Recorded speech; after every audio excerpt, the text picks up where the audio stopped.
Dear learners, আসসালামু আলাইকুম। আজকে আমরা নবম এবং দশম শ্রেণীর টু মাদার্স রিমেম্বার্ড এই কবিতাটি একদম ব্যাখ্যা সহ আমি আপনাদের বেশ কিছু গুরুত্বপূর্ণ প্রশ্ন উঠিয়েছি।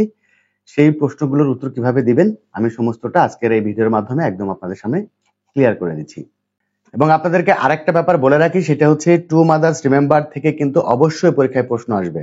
সুতরাং আজকের এই ভিডিওটা অবশ্যই শেষ পর্যন্ত দেখবেন এবং এই টু মাদার্স রিমেম্বার্ড কবিতাটি খুব ভালোভাবে বুঝে নেবেন।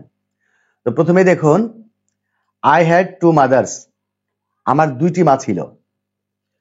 Two mothers I claim, মানে আমার দুইটা মা ছিল, এটা আমি দাবি করছি।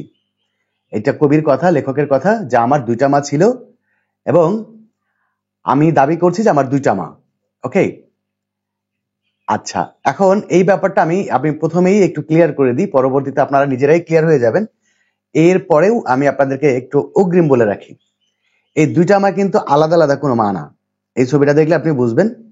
এখানে দুইটা মা বলতে কবি বুঝিয়েছেন সেটা হচ্ছে, একটা হচ্ছে কবির অল্প বয়সের মা আর একটা হচ্ছে কবির বৃদ্ধ বয়সের মা। যেমন আমরা যদি বলি, এটাকে যদি আমরা মনে করি যে এটা হচ্ছে মানে কবি, তাহলে এটা হচ্ছে কবির অল্প বয়সের মা এবং এই মানুষটাই, এই মাটাই যখন বয়স্ক হয়ে গেছে তখন এইটা হয়েছে। অর্থাৎ একই মানুষ দুইটা, একটা হচ্ছে অল্প বয়সের মা আর ওই মা যখন বৃদ্ধ হয়ে যায় সেই বয়সের মা।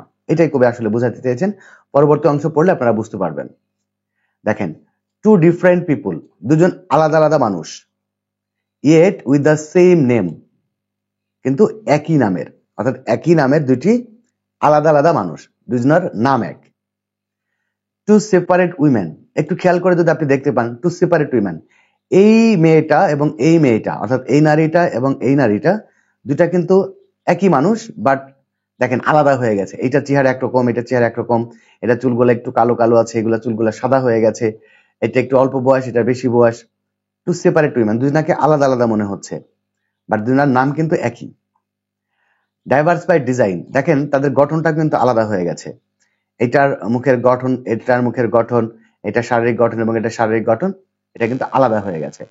এই জন্য কবি বলেছেন যে টু সেপারেট মাদার, দুজন আলাদা আলাদা মা, ডাইভার্স বাই ডিজাইন, তাদের গঠন অনুযায়ী, অর্থাৎ গঠন অনুযায়ী তারা আলাদা আলাদা মা।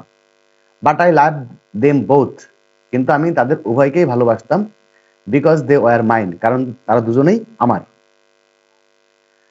The first mother was the mother who carried me here, প্রথম মা ছিলেন সেই মা যিনি আমাকে এখানে এনেছেন। গেভ বার্থ, আমার জন্ম দিয়েছেন, অ্যান্ড নার্চার্ড, এবং আমার পরিচর্যা করেছেন, অ্যান্ড লঞ্চড মাই ক্যারিয়ার, এবং আমার ক্যারিয়ার, আমার জীবনযাত্রা শুরু করেছেন। She was the one whose features I bear, দেখেন শি ওয়াজ দ্য অন, সে এমনই একজন ছিলেন, হুজ ফিচার্স আই বিয়ার, যার ফিচার, যার আচার আচরণ, যার মানে সবকিছু আমি বহন করি। Complete with the facial expression I were, এক কথায় তার মুখ অবয়বের যে এক্সপ্রেশন, মুখ অবয়বের যে এক্সপ্রেশনটা, যে প্রকাশভঙ্গিটা, আমি সেটাও বহন করি। শি গেভ হার লাভ, সে তার ভালোবাসা আমাকে দিয়েছিল, হুইচ ফলোজ মি ইয়েট, যেটা এখনো আমাকে স্মরণ করে। Along with examples in life that she said, এছাড়াও সে আমার জীবনে যে দৃষ্টান্তগুলো স্থাপন করেছে সেগুলো আমাকে স্মরণ করে, মানে আমাকে অনুসরণ করে।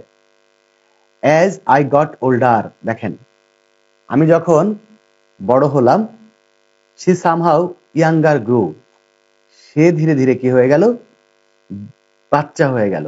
সে সামহাউ ইয়াঙ্গার গ্রো, আমি ধীরে ধীরে যেমন বড় হচ্ছি, এই যে দেখেন আপনার কবি আস্তে আস্তে বড় হচ্ছে আর কবির মা কি হচ্ছে, দিন দিন ছোট হয়ে যাচ্ছে। আসলে এই ছোট হয়ে যাওয়া মানে আসলে আচরণগত দিক থেকে ছোট হওয়া, মানে চেহারার দিক থেকে না, আচরণগত দিক থেকে ছোট হয়ে যাওয়া। পরের লাইনটা পড়লে বুঝবেন। And we would love as just mothers and daughters do, এবং আমরা হাসতাম যেভাবে মা এবং মেয়েরা হাসাহাসি করে।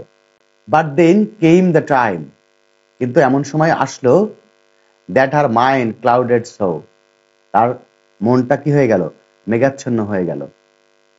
অ্যান্ড আই সেন্সড দ্যাট, এবং আমি বুঝতে পারলাম যে the mother I know would go soon, আমি যে মাকে চিনতাম সে খুব দ্রুতই চলে যাবে। সো কুইকলি শি চেঞ্জড, সুতরাং খুব দ্রুতই সে পরিবর্তন হয়ে গেল। And turn into the other, এবং অন্যতে পরিবর্তন হলো। এই stranger dressed in the clothes of my mother, আমার মায়ের পোশাকে একজন অদ্ভুত অপরিচিত মানুষ। ও শি লুক দ্য সেম, সে একই রকম দেখতে, at least at arms length, মানে অল্প কিছু দূর দূর থেকে সে দেখতে একই রকম। But now she was the child, কিন্তু এখন সে বাচ্চা হয়ে গেছে। But now she was the child, এখন সে বাচ্চা হয়ে গেছে। And I was her strength, এবং আমি ছিলাম তার একমাত্র শক্তি, আমি তার একমাত্র ভরসা। ব্যাপারটা বোঝেন, যখন এই যে এই ছবিটা একটু খেয়াল করেন, যখন মানুষ এরকম বয়স্ক হয়ে যায় তখন কিন্তু সে আচার আচরণ করে কি করে, বাচ্চাদের মতো করে আচরণ করেন। একটা বাচ্চা, একটা শিশু যেমন তার মায়ের সাহায্য ছাড়া চলতে পারে না, তার খাওয়ি দিতে হয়, তাকে হাত ধরে হাঁটাতে হয়, তারপরে তার যত্ন নিতে হয়, সে নিজে থেকে কিন্তু কিছু করতে পারে না। ঠিক একই রকম ভাবে একটা মানুষ যখন বৃদ্ধ হয়ে যায় তখনও কিন্তু একদম শিশুদের মতো হয়ে যায়। তাকে পরিচর্যা করতে হয়, সে নিজে থেকে ঠিকমতো চলাফেরা করতে পারে না, তাকে চলাফেরাতে সাহায্য করতে হয়। সে নিজে থেকে কাপড় চোপড় ঠিকমতো পরিধান করতে পারে না, তাকে কাপড় চোপড় পরিধানে সাহায্য করতে হয়, তার গোসল করাতে সাহায্য করতে হয়। মানে তাকে ঠিক বাচ্চাদের মতোই কিন্তু একজন বয়স্ক মানুষকে পরিচর্যা করতে হয়। ঠিক এটাই কবি বোঝাতে চেয়েছেন। দেখেন, but now she was the child, সে এখন একটা শিশু। And I was her strength, এবং আমি তার শক্তি, আমি তার ভরসা। We would come full circle, we women three, আমরা তিনজনে মিলেই এই সম্পূর্ণ সার্কেলটা পূরণ করি। এই লাইনটা একটু বুঝে নেবেন যে we would come full circle, আমরা এই পুরো সার্কেলটা পূর্ণ করি। উই উইমেন থ্রি, আমরা তিনজন মহিলা। তিনজনকে কে, একটা জিনিস খেয়াল করবেন, সেটা এই যে এইখানে তিনটা জিনিস বোঝেন। এখন এইটা ধরেন অল্প বয়সের মা, এই মাটা দিন দিন কি হবে, বৃদ্ধ হয়ে যাবে। আর এই যে মেয়েটা, এই কিন্তু দিন দিন আবার মায়ের জায়গাতে যাবে, তাই না? তাহলে এই মাটা বৃদ্ধ হয়ে যাবে, এই মাটা তার মায়ের জায়গাতে আস্তে আস্তে আগাবে। এই মাটা কি হবে, এক পর্যায়ে মৃত্যুবরণ করবে, এবং ঠিক এই মাটা আবার এই বৃদ্ধ বয়সের মায়ের জায়গায় পৌঁছাবে। এবং এই যে এখন যে মাটা রয়েছে, মেয়েটা রয়েছে, সেই মেয়েটা তার মায়ের স্থান দখল করবে, এবং তার আর একটা বাচ্চা হবে, সেই বাচ্চাটা তার মেয়ের জায়গা দখল করবে। এই যে পরবর্তীতে আমরা যেটা বুঝাইছি, যে দেখেন এই মাটা দিন দিন কি হয়ে যাচ্ছে, এই মেয়েটা কিন্তু আবার আগের মতো হয়ে গেছে, তাই না? মানে ব্যাপারটা ঠিক এরকম যে এই মাটা বৃদ্ধ হয়ে যাবে আর এই মাটা মারা যাবে। তাহলে এই মাটা যখন মারা যাবে তখন এই মাটা আবার এই মায়ের জায়গা দখল করবে, আর এই মেয়েটা তখন তার মায়ের জায়গা দখল করবে এবং তার নিজের আর একটা বাচ্চা হবে। এভাবেই চলতেই থাকবে, চলতেই থাকবে, সার্কেলটা পূর্ণ হতে থাকবে। অর্থাৎ বৃদ্ধ বয়সে মারা যাবে, ওই মা আবার বৃদ্ধ হয়ে যাবে, মেয়ে তার মায়ের জায়গা দখল করবে, মেয়ে নিজের একটা বাচ্চা হবে, সে বাচ্চাটা আস্তে আস্তে বড় হবে, আবার ওই মেয়েটা তার মায়ের জায়গা দখল করবে, সে আবার বৃদ্ধ হয়ে যাবে, সেও আবার মারা যাবে। এইভাবেই এই তিনজনেই মূলত এই সার্কেলটা পূর্ণ করে। এবার দেখেন, সেটা মাই মাদার দ্য ফার্স্ট, আমার প্রথম মা, দ্য সেকেন্ড অ্যান্ড মি, অর্থাৎ আমার প্রথম মা এবং দ্বিতীয় মা অর্থাৎ বৃদ্ধ বয়সের মা এবং আমি, এই তিনজন মিলেই আমরা এই সার্কেলটা পূরণ করি। And if my own children should come to a day, যদি আমার বাচ্চারাও কোনো একদিন আমার কাছে আসে, when a new mother comes, যখন একটা নতুন মা আসে, and the old goes away, দেখেন and old goes away, এবং পুরনোটা কি, বৃদ্ধটা কি, চলে যায়। অর্থাৎ নতুন একটা মা যখন আসবে, অর্থাৎ এই মাটা যখন চলে যাবে, তখন এই মেয়েটার আবার একটা বাচ্চা হবে। তাহলে এই মাটা আবার এখানে চলে আসবে, এই মেয়েটা তখন তার মায়ের জায়গা দখল করবে, আবার এই মায়ের মেয়েটার আবার একটা বাচ্চা হবে। অর্থাৎ এ তখন মা হবে আর তার মা তখন বৃদ্ধ বয়সের মা হয়ে যাবে। ওকে, অর্থাৎ এইভাবে সার্কেলটা চলতে থাকবে। দেখেন, I would ask of them nothing that I didn't do. I asked of them nothing that I didn't do. আমি তাদেরকে কখনোই সেটা বলবো না যেটা আমি কখনো করিনি। Love both of your mothers as both have loved you. তোমার দুমাকেই আমি তাদেরকে বলবো কি, যে তোমাদের দুটো মাকেই ভালোবাসবে। As both have loved you, কারণ তারা দুজনেই তোমাকে ভালোবেসেছে। এই মূলত এই টু মাদার্স রিমেম্বার্ড, এই কবিতার মূল বিষয়বস্তু। অর্থাৎ একটা মানুষ ধীরে ধীরে বৃদ্ধ হয়ে যায়, বৃদ্ধ হয়ে সে মারা যায়, আবার যেটা অল্প বয়সের মানুষ সেটা তার মায়ের জায়গা দখল করে এবং সেই মাটা আবারও বৃদ্ধ হয়ে যায়। এভাবেই চলতে থাকে, একজন চলে যায় আর একজন নতুন মানুষ আগমন ঘটে।